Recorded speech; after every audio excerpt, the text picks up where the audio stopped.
What's up, everybody? Welcome to the Big Six Podcast, CBS Sports Daily NFL Podcast. I'm Will Brinson. I'm your host. It is Friday, July the 8th, and we got a question. We got a request for you, you listeners, you watchers. Apparently, we're a nominee for like the third or fourth straight year for Best Sports Podcast category in the People's Choice Podcast Awards. We appreciate all you guys do for us, and we hope you enjoy our show. Enough to nominate us to advance to the final round. To nominate the Big Six Podcast, go to podcastawards.com/app/sign up, and then toggle down to the sports category. The whole process takes less than 60 seconds. We've included the link at the top of the episode description as well. If we win the award, I don't know. I'm not going to say I'll get a tattoo, but if we won if we won the People's Choice Award for Best Podcast of the Year, Best Sports Podcast of the Year, I would probably get a tattaoo. I wouldn't shave my head. If we win, I'll shave my head for sure. Jordan Dajani volunteering to shave his luscious head there. What's up, buddy? How you doing? What's going on, Brinson? Coming to you live 20 minutes from PNC Arena, the Madison Square Garden of the South. Yes, I'm back, baby. I love the background as well. I was about yeah. We're about you're about 20 minutes from Carter Finley as well. We'll have to try and get up and get a beer, depending on how long you're in town and or what my parental responsibilities are, which are varied. Anyway, let's dive in. We got to do linebackers. We got a bunch of podcasts that we're doing. We got it's a daily show. People complain if it doesn't come out every day, but sometimes life gets in the way. Anyway, top 10 linebackers. We'll start at number. Actually, I think it's an interesting group here at number 10. We'll do 10, 9, and 8 because two of those guys happen to be on the same team. Devondre Campbell at number 10, but then Lavonte David at 9 and Devon White at 8. Your three linebackers there. You know what? I should probably. Did you have anybody notable from honorable mention that you just wanted to point out with the miss? If not, it's fine. Yeah, I love Tremaine Edmonds. I love Matt Milano, the two guys on the Buffalo Bills. And there's another guy, second-year player now, Jeremiah Owusu-Koramoah. He's definitely a player I anticipate being on next year's edition of this list. So we have several different kind of honorable mentions. To craft a linebacker list is definitely a little tough because there's a lot of things you can kind of go off of. Well, and it's also changed dramatically, like like Ray Lewis and Brian Urlacher, Zach Thomas. I mean, even like Luke Kuechly, right? I mean, like Patrick Willis. These guys are like Hall of Fame caliber linebackers who, would still be good in today's game. They would just be different players, I think. And you would certainly have, you just see less value on a true like downhill run stuffing linebacker than you saw in years past. And certainly, with those guys, you're less likely to see them like a guy like that pop on this list. I think you want more versatility. Like I think about Devon White, I think about Lavonte David, and to me, Dajani, those are the guys who can like do everything. They can. We're not. And we're not including. We're not including. Obviously, not outside linebackers, edge rushers. We're granted there might be one on the list who makes it, depending on who we're talking about. But generally speaking, you're talking about off-ball linebackers, et cetera. And these are guys fly around. They make different plays. You want them to be sideline to sideline. They're a little smaller, a little faster than they used to be. And I think White and Lavonte David, just sort of artistic, creative guys who can force fumbles, create havoc out there a lot of times. We're also being good in coverage and capable of stopping the run. Yeah, I think this is one of my favorite positions in football. The last podcast we did together was tight end, and that's the same position on offense where you have to wear a lot of different hats in terms of what role you have. And you mentioned that the game has definitely changed a lot, and you have to be, I don't want to use the term maybe more athletic, but maybe more athletic in coverage and having, as I said, wear different hats in terms of your role as a linebacker. I muted myself and got lost on a different tab. I was checking something. Yeah, no. I agree with you completely. All right, so you look at those guys. Anything stand out from those three guys at the bottom to you in particular? Yeah, I wanted to talk about Devondre Campbell. He is kind of a one-hit wonder. There's no doubt about that. But after the year he had last year, he absolutely deserves a place on this list. In fact, if we were just going off of last year, he probably should be the number 2 or number 3 guy. Setting career highs all across the board, tackles, QB hits, 2 interceptions. He recorded the second highest PFF grade of any linebacker with an 85. Also, what's very interesting is that he was the second highest graded linebacker in coverage with an 82.2 as well. What a steal for the Green Bay Packers last year. He went from having a 1-year deal worth $2 million into signing a 5-year deal that carries an AAV of $10 million. Now, it does remain to be seen if this is kind of a one-hit wonder guy. But there's another player I can name later on in this list who was a bit of a late bloomer, and he's established himself as a legitimate, one of the best middle linebackers in the NFL. Indeed. All right. So unless you've got anything you're dying to say about the Bucs, we can move on to number 7. You tell me if you want to talk about Devondre Davis. Yeah. White, I'm not going to stop you. Yeah, I'll say one thing. Lavonte David, I'm sure I don't have to explain people who that is. He's long been one of the best inside middle linebackers in the NFL. Devon White was a very interesting pick for me because he didn't have an amazing 2021 campaign. Yes, he did get a Pro Bowl bid, but I mean, there was a lot of hate on this kid. And yes, it wasn't his best campaign, but I will say that he possesses the kind of unique athleticism that will allow him to be one of the best at his position moving forward, in my opinion. And I mean, he's had an incredible start to his career, right? All pro honors, Pro Bowl bid, and a Super Bowl ring in just 3 years played. I think he's going to get better. The coverage ability thing is really the major question mark when it comes to this kid. But he's athletic enough to make up for it and be one of those maybe borderline elite cover guys moving forward, at least. I think he's going to get better. I think he's going to improve. And that's why he remains on my top 10 linebackers list entering 2022. Was it last year that we were doing this list? And I was like, Roquan Smith had a down year. And you were like, what are you talking about? Are you drunk? I was like, maybe. Yes. And but yeah, it was like Roquan Smith had actually had a great year in 2020. And like somehow 2020, right? Yeah, 2020. Yep. And I had like sort of glossed over the fact, maybe because the Bears weren't very good. But yeah, and he missed time this past? Did he miss time for personal time this past year? Or am I crazy? I want to say he missed time. No, he didn't. Or maybe it was in 2019. I just can't get past that.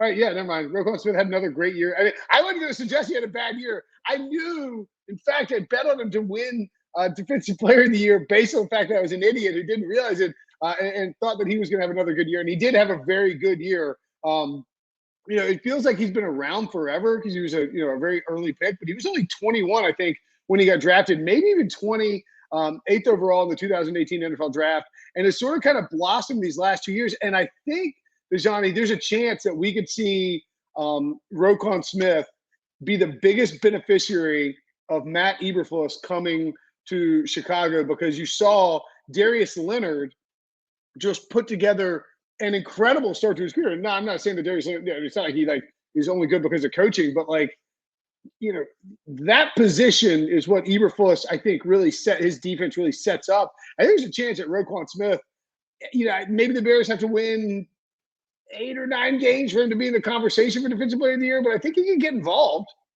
Yeah, it's not a bet I would make, but I agree with everything you just said. And, listen, Chicago's identity is on defense. It's always been on defense, and it's going to be on defense moving forward with Matt Eberflus, as you said. We'll talk about Darius Leonard, I'm sure, later on in this list. But Roquan Smith, I mean, at least 101 combined tackles in each of his 4 NFL seasons, second-team All-Pro in 2020 and 2021. Please, for someone's sake, get this kid a Pro Bowl bid. He keeps getting snubbed over the past 2 years. He's one of the best players at his position, in my opinion. And you mentioned he's young. He's just 25 years old. He's probably on the doorstep of a very lucrative extension as well. I'm excited to see what this kid does. And I understand why everyone's down on the Chicago Bears entering 2022.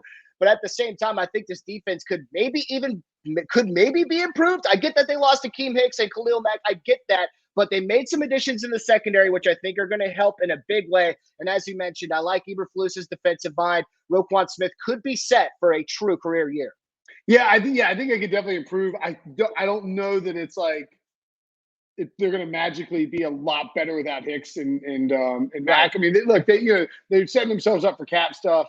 It's just hard to picture this team being great. But yes, if Eberflus's defense, and they got my boy Justin Jones in town. I mean, they can be fine. I just don't. It's just hard without Hicks and Mack up front to believe they'll be great. But look, I do agree. But look, you take those guys on the defensive line. Roquan's going to have even more tackles. Like, he's going to be a monster in terms of statistical production. So it wouldn't be crazy if he has a big year. At number 6, you've got Eric Kendricks checking in from the Minnesota Vikings, right? Yes, correct. Minnesota Vikings. There's no doubt that this guy. I was like, did he inside? I was like, but wait, was it Kendricks or was it wasn't he about to sign with the Jets or am I crazy? Anthony Barr. That was Anthony Barr. Yeah. Yeah, I'm yeah. going. Kendricks is I the like, I Vikings look at my legend. computer set up on a cardboard box, and I'm sitting with Carter Finley behind me. I love it, man. I love it. I know. Yeah, there was no doubt this dude was going to be on the list. Career high 143 combined takedowns last year.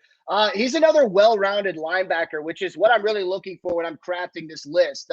He's somebody that can cover. He had a 73.8 PFF coverage grade. That ranks number 10 among linebackers last year. But I can tell you right now, I don't care what PFF says. There are not 10 linebackers better than him in terms of coverage. Another reason that I have him so high on this list is because, I think he's going to have a really good year. The Vikings are talking about this culture change that they are undergoing after losing Zimmer and adding Kevin O'Connell as their new lead man. It's something I talked to Justin Jefferson about just a couple of weeks ago, and Eric Kendricks has been very vocal about the new feeling that this franchise has moving forward. So I think he's 30 years old now or about to be 30, but that doesn't matter. He's long been a consistent middle linebacker, and he's going to be the same kind of player moving forward into 2022. I dig it. The Vikings defense will be interesting too, because without Zimmer there, you sort of wonder just how good will. I don't know. People are like, "Oh, I think the defense can be improved because they're getting healthier and all that." It's like I feel like the offense can definitely take a step forward, but the defense is like, I have a hard time seeing them take a big leap forward without Mike Zimmer there. Yep, personally. I would 100% agree with that. And I think their new defensive coordinator is Ed Donatel, I believe. That's right. Yeah, he does not have a great history of immediate turnarounds or elite defenses. That's for sure. Right. Yeah, I agree. I mean, the intrigue surrounding the Vikings is clearly on the offensive side of the ball. Excited to watch this team, but thank God they got a guy like Eric Kendricks in the middle that can help save some big plays from happening. Yep, absolutely. All right, let's take a break, and when we come back, Jordan Dajani's top 5 linebackers in the NFL. You can really tell when Debo packs in the schedule such that I know that I've got like a 15-minute window where I've got like another thing I've got to do in between podcasts, and all of a sudden man, it's like I am keeping this thing tight. Let's run a tight ship. Moving on, number 8. It is it's all season programming. We tighten the belt. Actually, I don't know if we do, but okay. Anyway, the point I'm getting to, number 5, Demario Davis. You were number 5 on your linebacker list. Yeah, this was the late bloomer I was alluding to earlier in the pod. We've talked about this guy last year, and I don't know how much more you can say about this guy. I mean, he's been an all-pro in each of the last 3 years, a career-high approximate value, which is what Pro Football Reference and StatHead puts together to give credit for individual seasons, a career-high AV of 15, top 10 PFF grade. I got to say, I think he's really one of my favorite players in this league, and it's not just because of his sexy arm sleeve. I mean, when it comes to stopping the run, tackling, rushing the passer, covering tight ends, maybe some slot guys on occasion, I think he's just one of the best at doing that. And I think PFF has him as somewhat maybe the number 1 linebacker in terms of their grading system in the NFL since 2019. So he obviously had to be a top 5 player on my list. Yeah, no doubt about it. And it is a total late bloomer situation too, where it just ended up. And a lot of times, we talk about quarterbacks and systems, and defensive players in the system matter too. You end up in a good system, it's sort of everything clicks. Sometimes it takes a while to get adjusted to the NFL. I mean, there's all different reasons why it can take time to become a late bloomer. But Demario Davis definitely counts. Not a late bloomer. Fred Warner, kind of an out-of-the-box immediate performer, although not exactly a high pick. I think 3rd round pick. But he gets his due now. I think in the majority of anybody who watches the NFL closely knows Fred Warner's a stud. I think your casual average fan probably does too. But I mean, I don't think he's still not a household name, although he is absolutely a stud and worthy of that number 4 spot. Maybe not even higher. Yep, he probably should have been higher. But, it's interesting because last year when I was on the pod with you, we were debating, should he be number 1 over Bobby Wagner? And he had such a massive campaign, All-Pro, Pro Bowl in 2020. He did have a career high combined tackles, number 11, and 137, I believe. That was tied for number 11 among linebackers. But his approximate value of 8 was tied for number 23 in 2021. No All-Pro selection, no Pro Bowl bid. So I guess you could say he took a step backwards, but that's still an aggressive way of talking about one of the best linebackers in the NFL. He's obviously still a stud. I think he's going to get better. I think he will reach that peak of becoming a household name at one point or another. What's interesting about him is he had the fourth best coverage grade according to PFF, which was huge because no linebacker recorded more coverage snaps than Warner in all of 2021. So we're talking about a young kid that's already elite in one very important facet of being an NFL linebacker. He signed a massive extension last year. He's still worth every penny. He's going to bounce back, and I could probably guarantee you he will not be number 4 on my list in 2023. Yeah, I mean, his 2020 season was outrageous just in terms of like his production. I mean, 19 approximate value is crazy. Insane. Linebacker. I mean, down to 8, still a very good season for Warner. And I agree with you. I think at his age, he's just 25. Won't turn 26 till midway through the season. Still starting to hit his peak. This is a guy who is I guess too was the. Maybe I could be wrong about this. Hold on, let me make sure. So you can make the case too that last year, and we might have even made this case last year with Warner when talking about him, but 2020 he had Robert Saleh as his coach, and so last year coming out of a pandemic, new defensive coordinator, not like you're working a whole new defensive scheme, but you're still things are different, right? You're talking about D'Amico Ryans, who I believe was a first-year defensive coordinator, and so. He like D'Amico's learning how to do it on the fly. Fred Warner's adjusting, and you're changing schemes. You're sort of getting on the same page as your coordinator. So I think it's entirely possible that he ends up, does bounce back because of that, adjustment, across the board. And you should expect to see certainly Kyle Shanahan help facilitate that as well. Number 3, I mentioned him earlier in the pod. One thing that would concern me about Darius Leonard, who I bet on every single year essentially to win Defensive Player of the Year, is that the Colts have now hired Gus Bradley to be their defensive coordinator. That's concerning to me because Matt Eberflus has been so good for the Colts, and particularly Darius Leonard in terms of what he's been able to get from his young linebacker. That I would at least, I'm not saying he should be lower. Just I worry a little bit about, will Gus Bradley use him the way that will he flourish and max out his skill set, et cetera, under Gus Bradley? Yeah, that's a great point. And if you wanted to take it even further, I mean, he just had a back surgery and another surgery, kind of two mysterious things. Yeah, they're saying they're like he should be back for training camp, which is always concerning. Yeah, I obviously was ignoring this in creating this list, but I mean, you make a good point about, could he take a small step backwards with the new regime in terms of the defensive coaching staff taking over?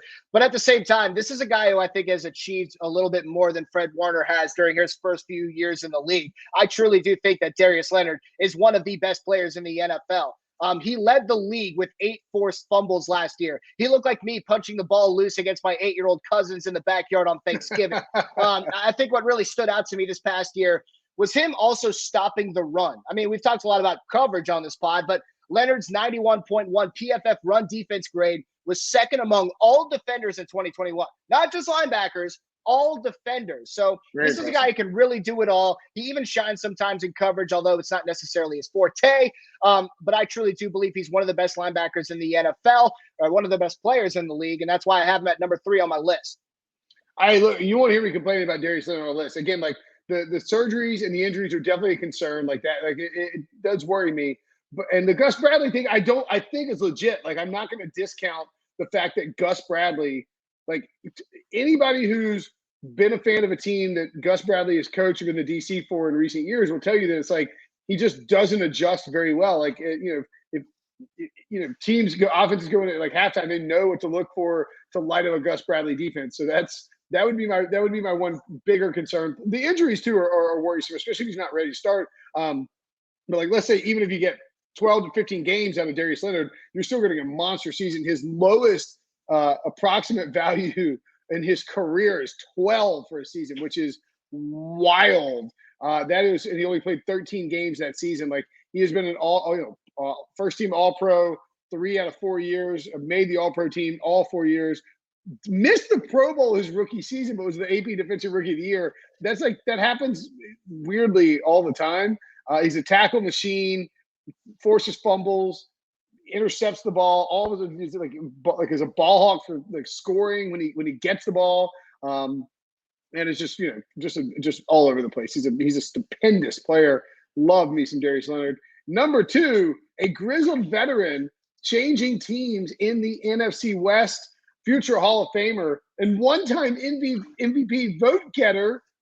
One time. He got one vote from Tony Dungy. The season he played 8 or 12 games. I can't remember which one, but it was very weird to vote for him for MVP. Bobby Wagner, future Hall of Famer. Look, he is he's not the same guy he was at peak Legion of Boom, but I mean, who is, right? Who is to say that they were in 2013 as they are in 2022?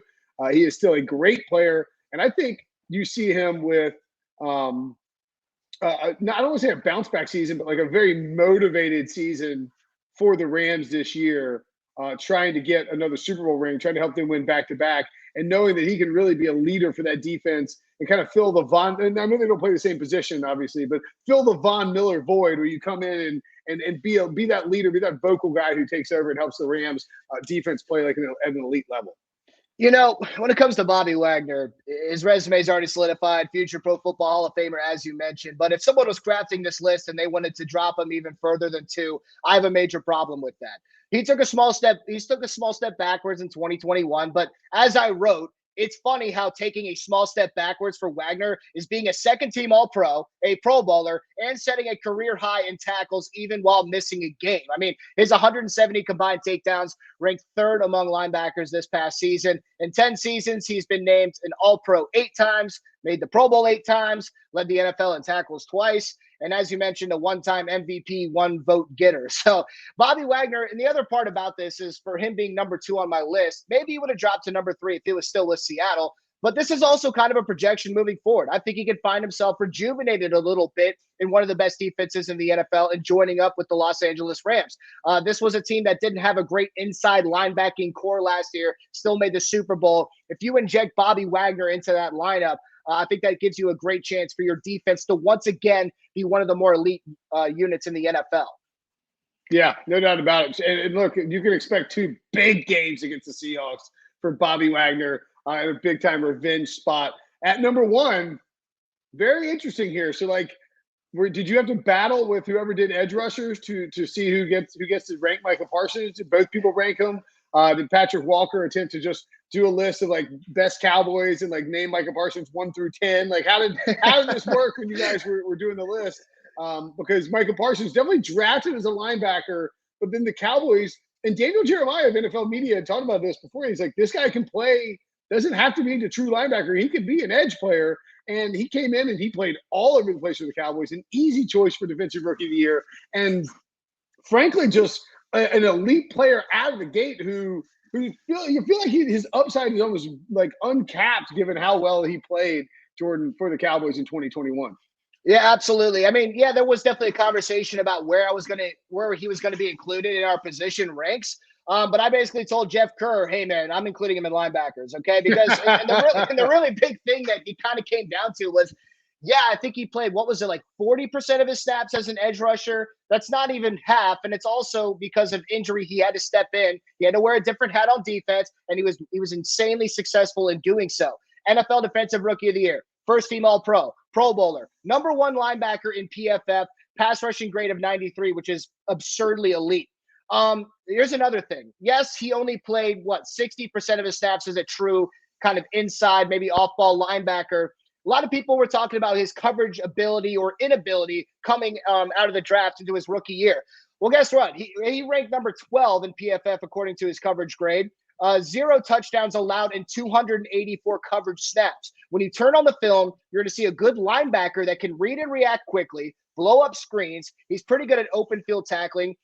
He plays with a certain level of aggression that is absolutely required from the linebacker position. And, the more I thought about it, and in the intro of this piece that I wrote, I talked about that the linebacker position is having to wear several different hats on defense, basically play different positions, cover receivers on some downs, and then blow up the run through the A-gap on other downs. And I think Micah Parsons did a good job of that. We talked off the top also about how versatile this position is almost becoming.